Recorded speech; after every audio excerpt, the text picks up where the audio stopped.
इस चुनाव में वो व्यक्ति भी इन मीडिया के चैनल के सामने खड़ा होकर के टुकड़ों में बट गया देश तो हिंद कहां कहलाएगा, अभी वक्त है।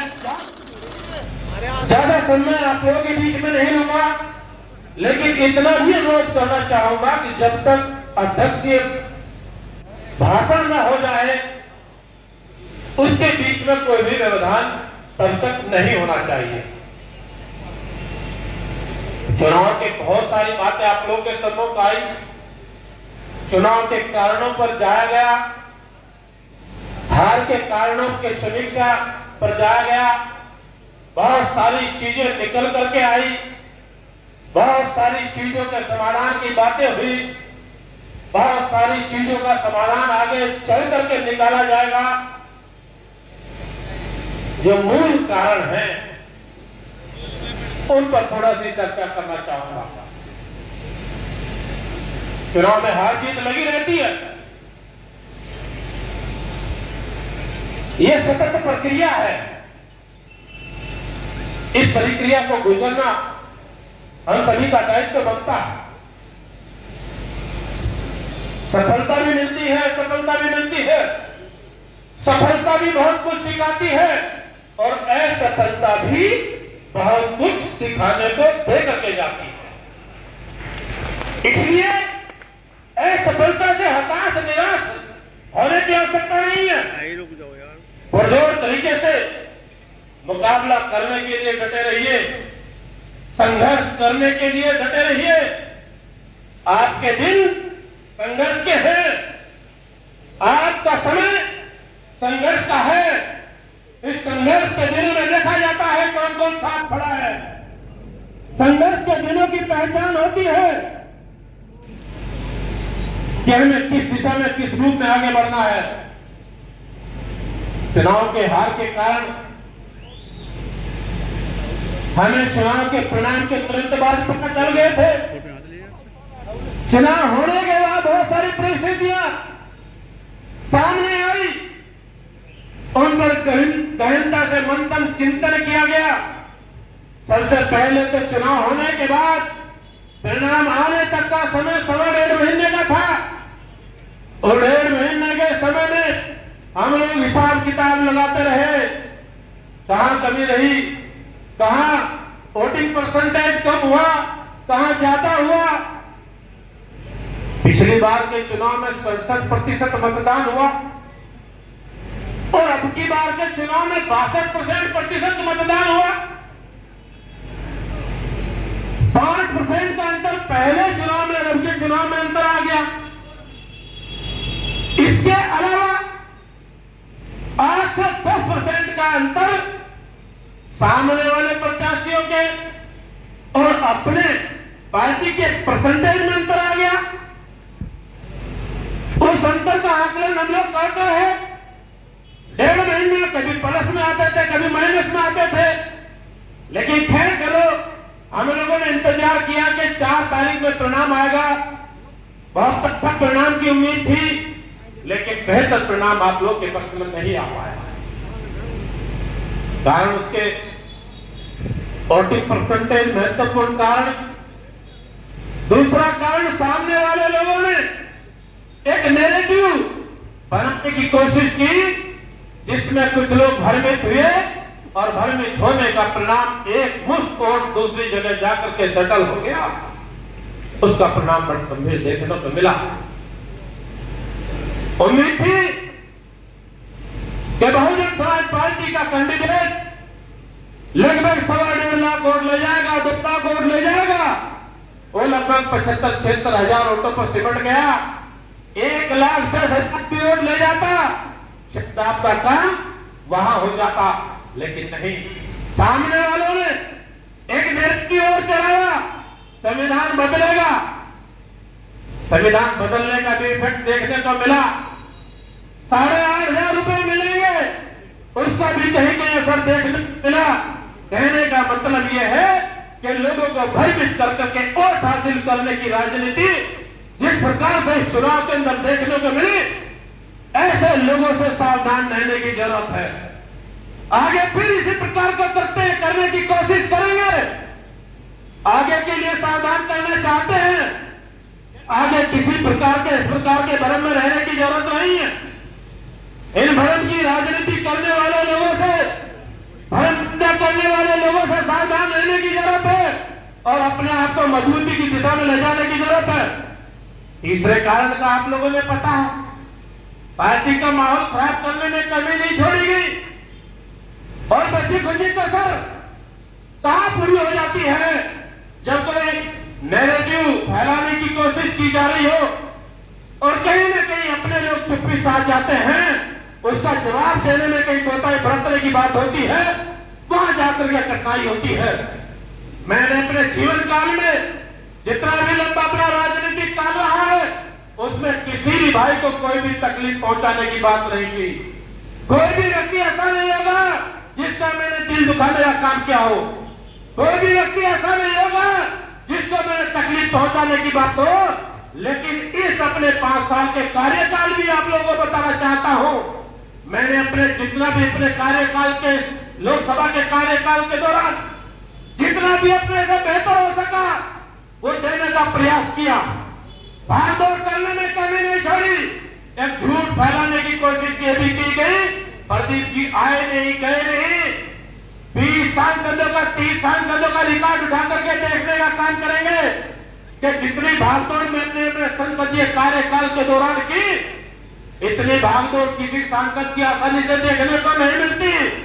लेकिन एक झूठ ऐसा पैदा करने की कोशिश की गई जिस झूठ का परिणाम हम सब लोग के सामने देखने को मिला। इसलिए साथियों कहना चाहता हूं, इन चीजों से बाहर निकलने की आवश्यकता है।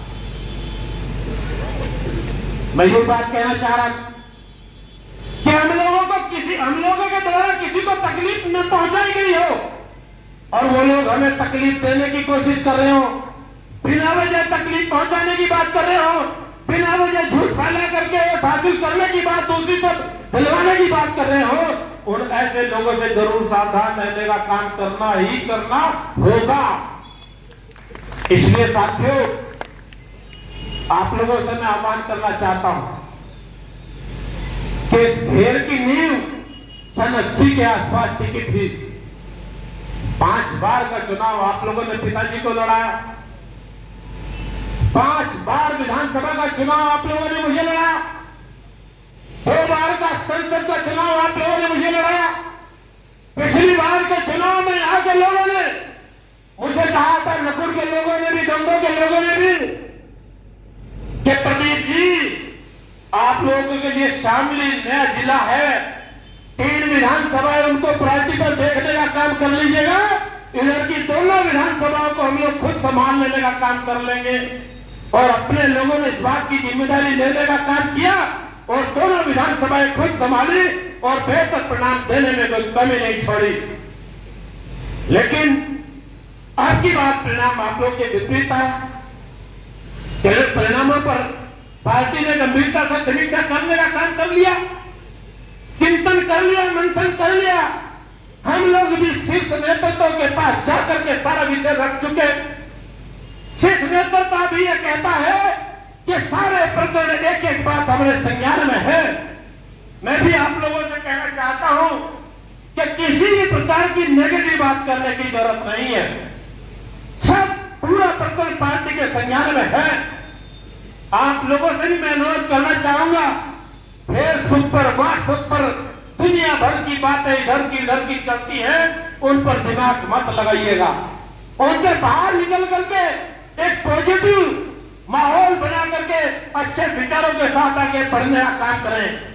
पार्टी हमारे लिए मां की तरह होती है और पार्टी के लिए चुनाव सबसे महत्वपूर्ण काम होता है। और चुनाव में अगर हम लोग बेहतर परिणाम नहीं दे पा रहे हैं, उसकी भी तकलीफ हम लोग को होनी चाहिए। उसके लिए तकलीफ कुछ लोग करते हैं, उसके लिए कुछ लोग अच्छा प्रयास करने की कोशिश करते हैं, कुछ लोग उसमें भी कहीं न कहीं लापरवाही बरतने का काम कर देते हैं।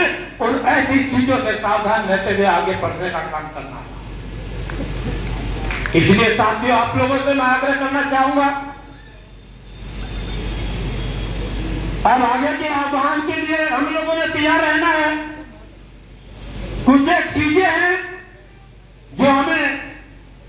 गंभीरता से चिंतन और मनन कर करके तैयार की हुई चीजें महेंद्र जी ने आप लोगों के सामने कुछ बातों से अवगत कराने का काम किया। कुछ बातें निकल करके आई कि पार्टी के कार्यकर्ताओं के सम्मान की बात अधिकारियों के द्वारा सुनवाई न होना, इसके लिए भी आप लोगों को स्पष्ट कर देना चाहता हूं कि अब मैं प्रोटोकॉल के बंधन में नहीं हूं।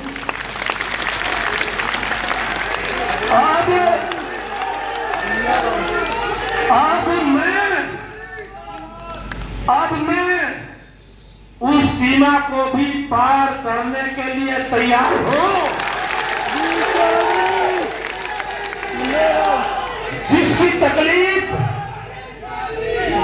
जिसकी तकलीफ मेरे कार्यकर्ताओं ने सही है, वो आगे आने वाले समय में मैं अपने कार्यकर्ताओं को कहना चाहता हूं, मैं अपने बुजुर्गों को कहना चाहता हूं, मैं अपने सम्मानित साथियों से कहना चाहता हूं, मैं अपने पार्टी के पदाधिकारियों से कहना चाहता हूं, आप लोगों को अब आने वाले समय में अधिकारियों के द्वारा किए जाने उत्पीड़न का शिकार होना नहीं पड़ेगा।